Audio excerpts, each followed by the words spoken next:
Seed processing, though, it might seem complicated at first if you've never done it, like save seeds from tomatoes, but it really isn't that difficult once you've done it or seen it done, and it becomes almost a skill that you become artistic at. I brought with me a little bit of the equipment here at Baker Creek Seeds that we use when we clean seeds and dry seeds, showing you that you can home manufacture a lot of your equipment that you need to save seeds on. In other words, you don't have to have big threshers, you don't have to have the gravitation flow tables and seed separators and winnowers, and you don't have to have all the major curing apparatus that might exist. You can manufacture what you need. A lot of people are surprised to learn that Baker Creek Seeds, we don't have the latest state-of-the-art seed cleaning equipment here.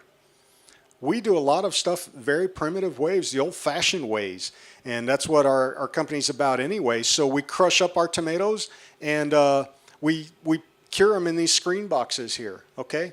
I don't debeard our tomatoes that we raise here at Baker Creek Seeds. When I first came to the company, we were raising 4 seed, about 40 different varieties. And so at harvest time, I might have 5 to 10 buckets of each one of those varieties, 5-gallon buckets that I've got to process seed out of. And so it was very daunting. Now we only do about 2 varieties of tomatoes, maybe a half a dozen peppers. So we've scaled back and we've transitioned all of our production here to be for trials where we can find new stuff, and then we've outsourced our seed production to our growers. But our equipment is somewhat primitive. For example, when I use the 5-gallon buckets and crush up the pulp or the fruit and have the seed in there fermenting, and I recommend you go online to learn techniques. There's a lot of tutorials online about how to harvest seed out of different fruit crops. I'll cover this. This is just window screen that I made a frame out of, and I'll cover the bucket with that to keep bugs and rodents out of it. Pretty much everybody can see in here. I'll have to put the microphone down a moment and grab these other items. Hold on just a second.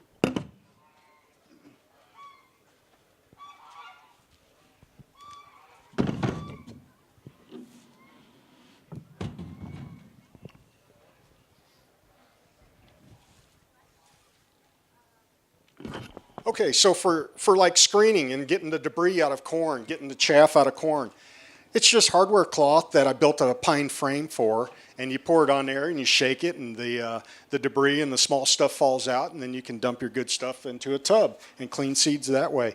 Our drying boxes, we use these a lot, and you can make them and fashion them out of just pine boards with window screen. This one's on a hinge. You can make one with a removable lid. I do recommend that if you make anything like this, whether you're selling seeds to us or not, but if you're saving your own seed, that you put a lid on it. Rodents will get into it.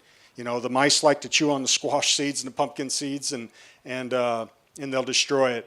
There's other apparatus that you can make and manufacture yourself. Now these are purchased, and this little stack of screens here is expensive, about $180 to $200 to buy these. But this is made of metal, and it's got tiny perforations in this particular one, very small, so you can work with small seed like lettuce, and you can get out a lot of that small particulate, that dust that might be in your seed. That winnowing, it's very difficult to winnow lettuce. Winnowing is where you blow an air current across the seed and the lightest stuff blows away. Same kind of winnowing that maybe you've read about in the Bible, where they toss the grain into the air and the wind would carry away the chaff.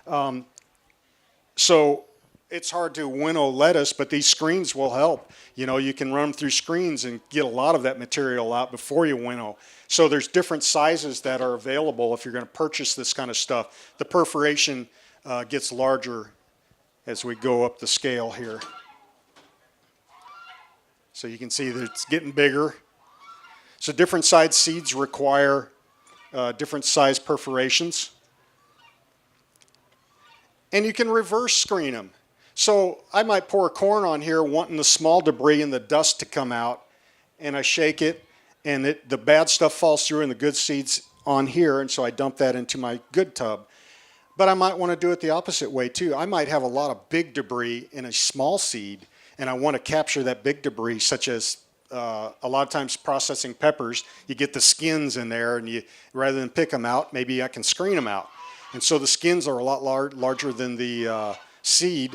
And so the seed is the good seed I want to keep. So I'll shake this over in an open container and keep the good seed, and then dump the debris that stays on here, so you can go both ways.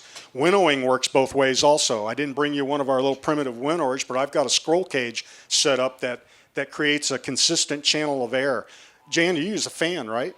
A small fan, and you just pour your seed past that channel of air, and it blows away the light stuff. But you know, you can reverse winnow, where you instead of blowing away the light stuff that you don't want and capturing the heavy seed that falls on through the channel of air because it's heavier, and capturing it in a tub, you can blow away your light seed, and it will allow the heavy debris to fall through. So look at the seed and decide, okay, what am I trying to save here? My seed is smaller than my debris. It's lighter than my debris. So I'm going to blow away that seed into a catch container.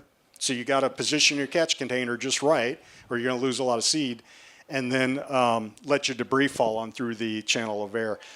There is a lot of different things that a grower can do and come up with on their own to find ways to do it. So in other words, there's a lot of ways to skin a cat. You probably got techniques that aren't in any book, right, Jan? Yeah, a few. A few things that we do. I dry stuff a little bit different than on screens. I find out that using parchment paper to dry tomatoes, you know, you clean them out, clean everything out, get it all nice and clean, and then you can pour the cleaned tomato seeds on parchment paper in an area that has is out of direct sun, and I really monitor my seeds.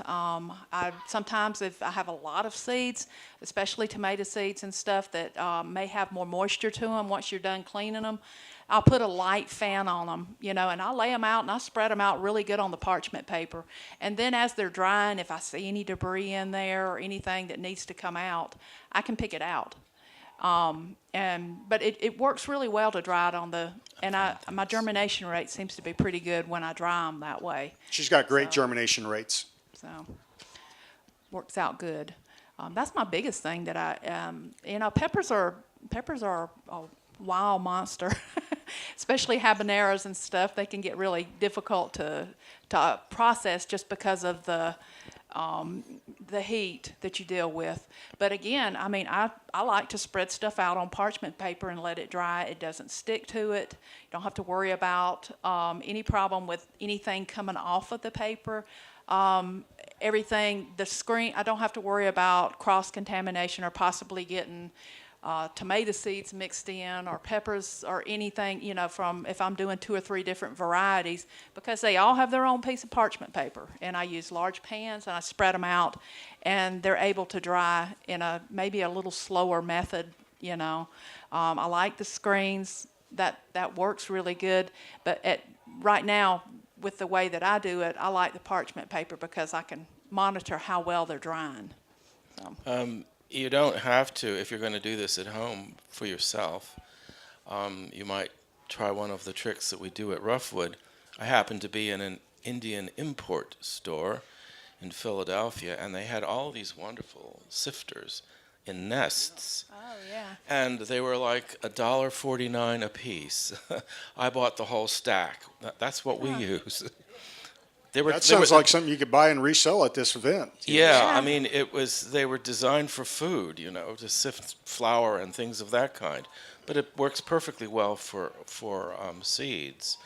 Also, one of our volunteers created a seed cleaning machine for us, which is tall, and it's got all of these. It looks like one of those things that you pull marbles and they go through, and you know, blah, blah, blah.